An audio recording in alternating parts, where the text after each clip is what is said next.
Welcome to Rodeo After Hours, Madison. We're so excited to have you on and hear more about your interior design journey.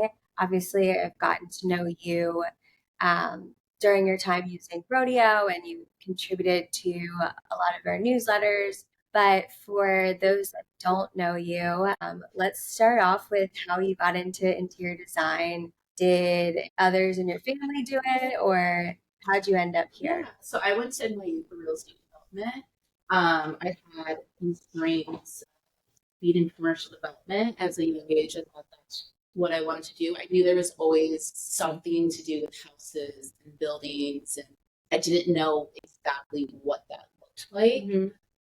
Growing up, it was always a project out our house. I felt like my mom was always switching something out. My dad is huge in antique shopping, so I think that's where my Oh, love for vintage pieces come into play. But I would say that would be a huge influence in my design today, where it kind of got started from my studies at NYU to now being an interior designer. I moved to LA during the pandemic.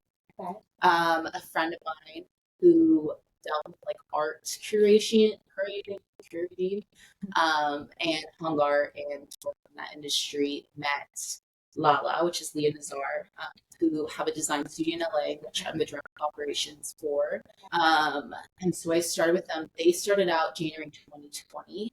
So I kind of got started with them very early on, and they taught me the ropes and have been the greatest mentors. So I would say that's where the foundation was built for sure. Awesome. So so you were out in LA and Yeah, then how'd you end up over in I New was York out in City? LA. I was working, and then I knew I wanted to get back to New York.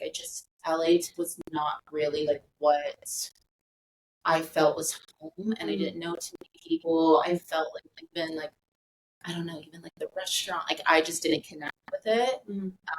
But it also there was a lot of all these questions of is the world going to reopen? Like, what is New York going to look like after the pandemic? And I came back May 2022, I believe it was, for Memorial Day weekend. And I was like, I came back. I told Lala, I was like, I have to go back in 2 weeks. Like, I'm moving. I'm sorry. Like, I have to go. And my parents were like so confused. I like had an apartment with like my 3 year long relationship. I was like, I have to go back to New York. Oh my And God, so you so did that too? ditch the guy, ditched LA, came to New York. Yeah. Good for My you, true girl. boy. So Um, so I guess like there was no like transition period from California to New York. You knew you wanted to get back. I knew I wanted to get back. I always felt this like pull towards New York, even at a young age. Mhm.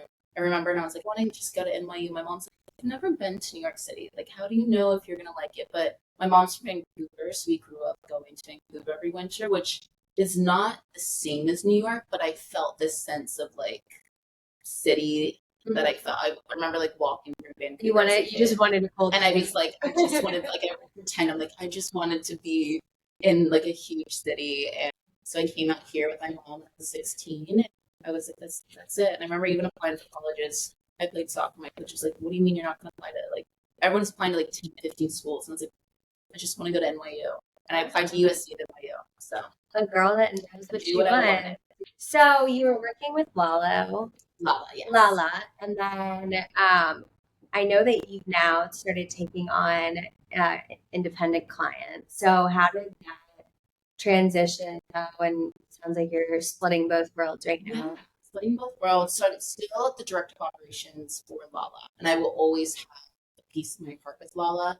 Where I kind of transitioned, and when I transitioned, I really wanted to create Madison Napier as a brand and as a creative rather than limiting it to just a studio. But I didn't know what that might have entailed. My first personal client that I brought on was Sophia Franklin, who I cold DM'd, and I was like, she's Yeah, not I gonna love this. respond. She's not gonna respond. But I was like, I kind of always was taught as a kid growing up, like my dad would always be like, just do it. Like, what do you have to lose? The worst they say is no. Yeah, Like if she doesn't respond, she doesn't respond. yeah. So I sent it, and I remember So driving to tell us what you LA. said. I said something like, I was listening to your podcast. It was right after her Call Her Daddy split. So it was kind of perfect timing. she was moving back to the city, and she was listening to podcasts about how she was having trouble like figuring out how to like make her space feel like a home. And I remember driving, listening to it, and I was like, I was gonna DM Like, her. I'm gonna make I was like, I got it. So I DM'd her, and then she responded. And I remember like I had a pull over because I was like, oh my gosh, she responded. And it was just like when you're 23 and it's like that first moment of like, yeah, you that's know, so exciting. and she was, I mean, even I remember like even getting on a Zoom with her, and she was like, okay, like let's do it. And I was like, okay. And I was going to Hawaii the next day for a trip, and I remember just like I didn't even want to like laying by the pool, and I was just like creating her design boards, and I was just like so excited. And that's when I knew that it was the right career. So I was just like You're just like so passionate and like that early stages. And yeah, so then from there it just kind of took off. yeah. And so that project that you did with Sophia, wasn't that recently recognized? Yeah, so it's recognized in awards, which was very exciting and a very Wow. special. I remember, I think Caroline passed along that article, or maybe I saw it on your story or something. And I like had chills all over. I was like, whoa, that's huge. I know because for me, my whole thing is like you always want to get a publication, right? And I think as most interior designers, so okay, Architectural Digest is like the big one, right? Mm-hmm. And I think for me, what made it so much more special is Forbes. I always like grew up when I was young, like even like in high school, I'd be like I want to be on Forbes 30 under 30, and I had these dreams of being entrepreneurial, Let's manifest that. manifesting. So it was one of those moments where I was like, when I had a note coming out that day, she just texted me and was like, it's coming out soon. I was like, okay. And of course, me like panicked. I'm like, do we need to style? Like, do you need anything? Like asking all the questions. And as Sophia does, and that's why I love her as a client, she's just very like, it is what it is. Like let's Did just she do it. pass along the photos or what? I don't know how it actually went about. They took polls from the TikTok, which was great. Oh, But yeah, and then it woke up and it was like, you've been tagged in a post. And I was like, oh, it's up today. And then I just kind of sat in my apartment and it was just like one of those, I think every girl can resonate with this. It's like when you kind of see everything kind of like come together, especially in like my apartment. It's been my apartment for 2.5 years and it's very like shaped, like and designed by like who I am continuing like so I always say like the woman I involved to be into, and so my apartment's constantly shifting. But I always say the walls can tell those stories of like all the hard work, the tears, like yeah. the laugh, like any sort of like good and bad season has been entailed. So it's just like sitting on my couch, and I was just like, oh my gosh, like it was just Oh like my God, I make chills everywhere. I'm gonna cry. You should be so proud of that. So I'm really curious. I know I've already asked you offline so many questions, but this is one I haven't asked you. When you start a new project, like where do you even begin? Like I know that you work on all these boards and talk to a client, but like as you like reach for inspiration, let's say it's like, someone that maybe you haven't done a project in that taste or in that yeah, like vibe. Like where do you begin? yeah. So my always first initial thing, like any client, I kind of learned this as I've gone about, is like I really, because I always say it's like you're bringing me into your home, which is the most intimate part of one's life and so sacred. So I want to make sure it lines up, like we line up. It's the same, like I'm gonna be in your home. This whole process is not easy. There's especially if there's construction involved, there's lead times, like it could get really stressful. It's also really expensive. So that's my first thing is I do just kind of a preliminary feel where I send them like, okay, this is what I think after I walk through the space. And if you love it, let's do it.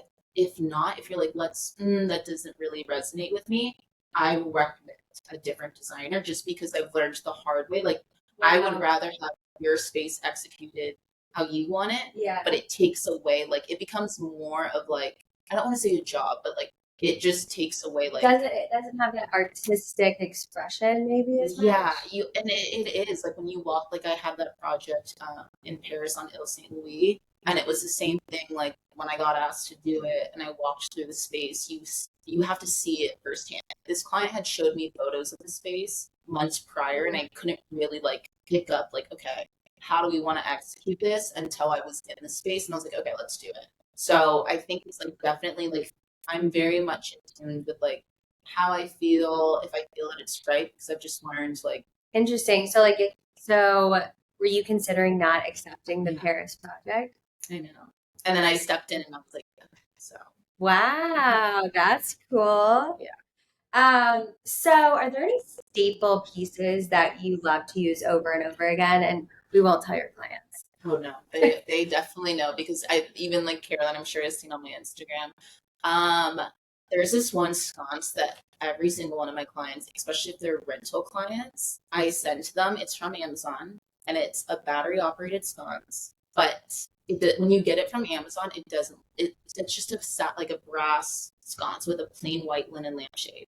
But I always tell my clients like just trust the process. I send them the photo of the spray paint they have to get, and I tell them like you have to spray paint it, and it sounds alarming. And they're always like, "What do you mean?" I'm like, just do it. And every single time, the client's like, "I'm upset." And it's the one like I think I would put it in like 8 different homes now. Wait, so can we Or if they don't want to spray paint it themselves, I give them a powder coat referral. But like I'm like it's $6, and you just do it real quick. You put a tarp down. I did in my living room. really? Yeah, Ooh, maybe we'll have to link that on Rodeo. I'll link it in there. Yeah. And I'll link Wait, the so where do you too. put that? Yeah. I have them in. So I have one in my entryway, and then I have one in two. So as my reading light's above my bed. Okay. Yeah. And then you don't have the cords. You don't have cords. You don't need a J box installed. It's two tiny screws with one bracket. It's super easy, and it's battery operated. Wow. Yeah. That It's like actually 50 could bucks. be game changing. Yeah. Um, so I've heard you speak a lot about France and that there's like sounds like there's a lot of inspiration coming from France. So where does that French inspiration come from and how is it like manifesting itself? Yeah. I think growing up and going to Vancouver with my mom and my mom's my great uncle, my great aunt, they were very like when you walk into a home and it's like it's lived in but it's super chic and like there's no TVs. It was very like a French Oh, I know country. exactly.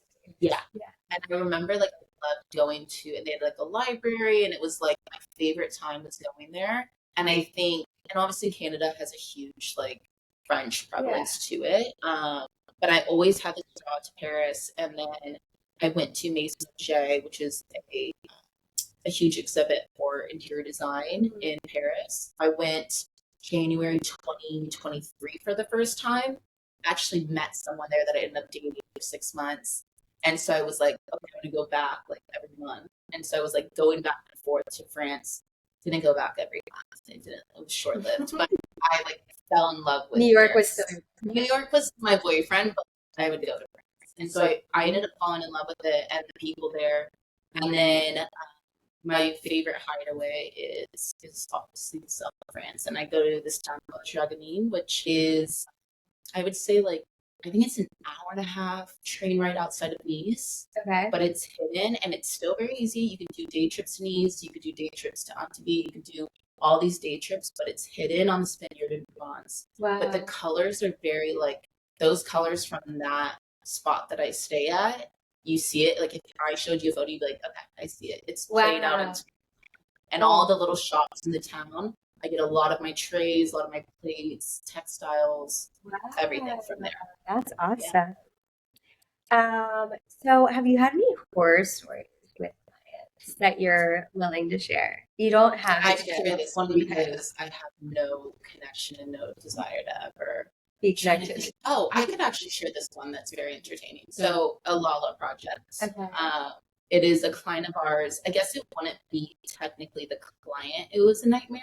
It was more so the neighbor. So, as you know, in LA, parking and driveways are non-existent. Mhm. So it's a house in the hills. The driveway, every time I would go, I'm Ubering because the driveway is like this, and the car that I had like was so low to the ground. I was like, I'm not driving up that driveway. But the driveway shared.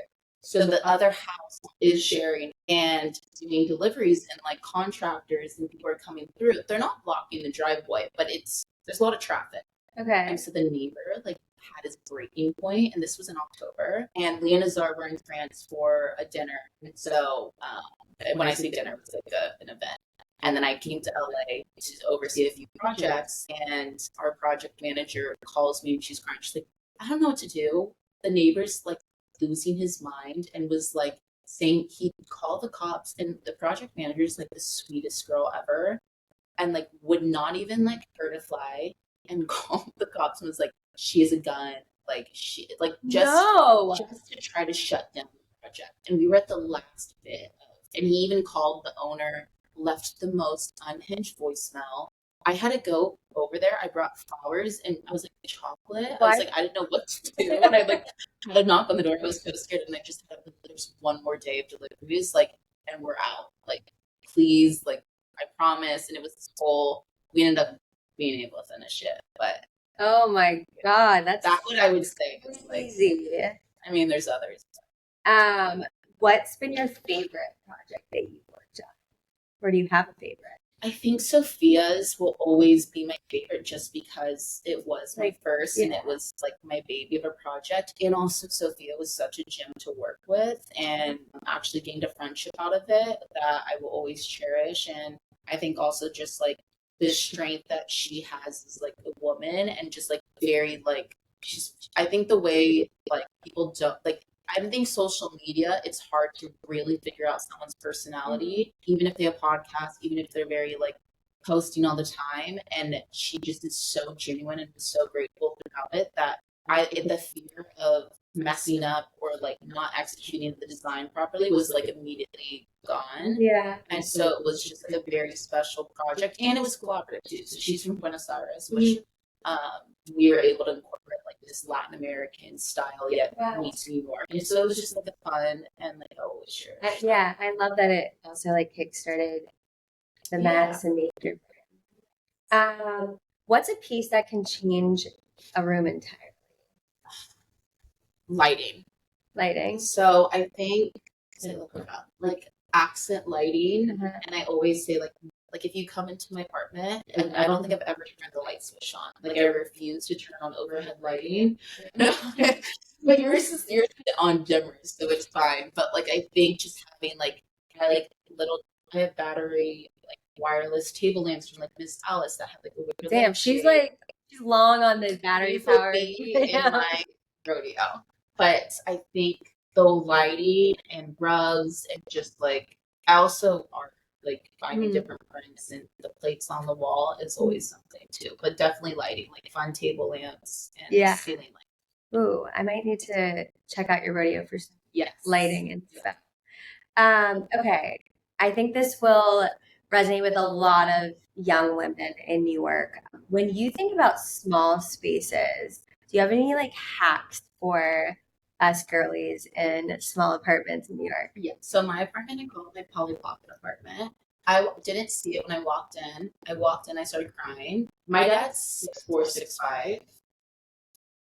His head probably is like 3 inches. No. Like the ceilings are, I don't think it's even, it's in a carriage house.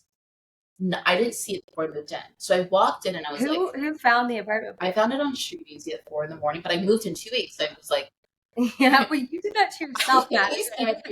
you the 2 week deadline on your all I wanted was brick. I wanted a fireplace, even if it didn't work. And I didn't want to live in a luxury building. So I was living in a luxury building in LA. I didn't need amenities. I wanted a New York, Gary Brown style. Yeah. So I think I've hacked the system to a small apartment and creating it. Like I have love seats. Okay. So I have 2 love seats because I only was able to fit a 50-inch sofa. Okay. But I put the sofa, or I think it was it was 70 inches or shy of 70. But it would have to be like off the kitchen, and any more it would stick out. But it looked empty because it was like on like small little love seat and then the living room. So I created a conversation set. I did 2 of those. And then instead of having an accent chair, I have my whole thing is storage. I don't like anything out. I want everything. Like my coffee table is covered in books. But I think if you could take advantage of consoles as your dressers and really like queen size bed and 2 nightstands is all you need. Like if you could take a dresser but use it as a media console in the living room, so you take away that space. Yeah. Actually, my cousin just did Yeah. that. um, my boy cousin, but I love that. I love those hacks. Okay, so before we wrap up, I have two more questions. What's your favorite room to work on? A bathroom. I love wallpaper, and I feel like clients are more prone to like be creative and Yeah, a I bit crazy. agree. So wallpaper in the bathroom, I love Moroccan tile, like Zeelish tile. Like we mentioned before, like satin breast pictures. Uh, But yeah, I think, and I also think, so a guy that I went on a date with in France told me this line, Not the and it's boyfriend from not the France. boyfriend, but he told me this line that was the difference between, it's like, I don't get in America, you run around when you wake up with your coffee in your hand to work. In France, it's how you set your day. So how you drink your coffee is how you set your day, and how you end your night with your glass of wine, tea is how you end your day. And so I kind of always thought about that, especially like my bathroom. The first thing you do, you wake up, you eyes roll, you do your face routine, you have your coffee, but it's like I have my lamp on in my bathroom. I have my, like, you see all your beautiful products like in display. Like, it's, you have your wallpaper. It's like this whole zen moment that I like. I don't schedule any meetings until like after 10 a.m., even though I am like early riser, because it's like the whole like design of the bathroom is like my like. And then when at nighttime I shower, but I shower like a crazy person with the lights off, but I have my table lit, so it's like you still have a light, but it's this like you have your candle, you have your light, then you're doing your like skincare routine, and it's Wait, like, I'm going to your place and for you're like spa night. my fridge, I don't have anything but wine, yeah, and skincare. So you could come over anytime for skincare nights. Wow, we should definitely do a Yes. skincare night. And you know what we should I'll do leave it in my is, review. yeah, we should do a newsletter with like skincare stuff. Yes. I feel like, want to do I know I'm not supposed to, but seriously. yeah, we should. We'll do a newsletter. And I'll do a rodeo edit on it. It's all, so Seal Bigelow and Talks Market. I go all the time. It's the only places in the city that I really trust for natural makeup, natural skincare, and everyone's. I posted a TikTok the other day, and one of my guy friends was funny. He's like, "Is that makeup in your fridge?" I was like, "First off, it's not makeup. It's skincare." And I was like, "And you should be putting your moisturizer in the fridge." And he was like, "Okay, cool, got it." Learn something new. Yeah. Okay, what's next for Madison that you can share? I can't share the logistics of it, but something very exciting that is tied into How you end your day.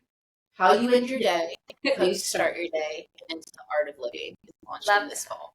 Ooh, we'll have to stay tuned. And for our listeners and watchers, Madison has started a virtual styling. Do you want to quickly tell people how to find you? Yes, so it's linked to my Instagram, it's linked to my TikTok, but it's virtual styling consultations where I'm going to use it. a lot of people that want to avoid the stress of contracts and fees, and if they just need help with smaller projects rather than, I think there's this this narrative that if you want an interior designer, you have to have X amount of dollars and you have to have these crazy. I mean, I thought that. It's just, I had a lot. What I noticed was I had a lot of New York, like like people moving to the cities or out of college, and they're being their first homes. Like someone that moved in with a boyfriend, Yeah. starting new, and it's like, where do I begin? So yeah, virtual styling consultations. You could book it through my TikTok or if you're available. It sounds like you're just getting have high demand over there. Well, Madison, thank you so much for joining us. I'm super excited to continue our collaborations, and I'm going to get those Amazon sconces, I guess. Yes, it'll be linked in my Awesome. with the spray paint. Wait, I thought that was really good, and I feel like we don't even